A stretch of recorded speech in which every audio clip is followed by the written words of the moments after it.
মঞ্চ দেবী আহিল্যাবাইকে আমরা উৎসর্গ করেছি। এটা সারা ভারতবর্ষ জুড়ে এটি কেন্দ্রীয় কার্যক্রম। আমাদের রাষ্ট্রীয় সভাপতি সম্মানীয় জগৎ প্রকাশ নাড্ডাজির নেতৃত্বে সারা ভারতবর্ষ জুড়ে বিভিন্ন ব্লক, বিভিন্ন গ্রাম, বিভিন্ন জেলায় আহিল্যাবাইকে নিয়ে আলোচনা চক্র চলছে। কেন আমরা, কি উদ্দেশ্যে আমরা এই আলোচনা চক্র অর্গানাইজ করছি?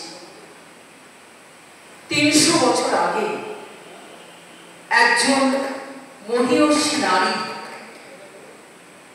তিনি কিভাবে দেশে সুশাসন প্রতিষ্ঠা করেছিলেন তার একটা উজ্জ্বল দৃষ্টান্ত দেবী আহিল্যাবাই। আমরা যারা জনপ্রতিনিধি হয়েছি বা আমরা যারা রাজধর্ম, রাষ্ট্রধর্ম, দেশপ্রেম নিয়ে কাজ করি, দেশের সেবায়, দশের সেবায় আমরা যারা নিজেদেরকে উৎসর্গ করেছি, আমাদের জন্য দেবী আহিল্যাবাইয়ের যে কর্মসূচি আমাদের কাছে অনুপ্রেরণার বিষয়। তাই আমাদের ভারতীয় জনতা পার্টি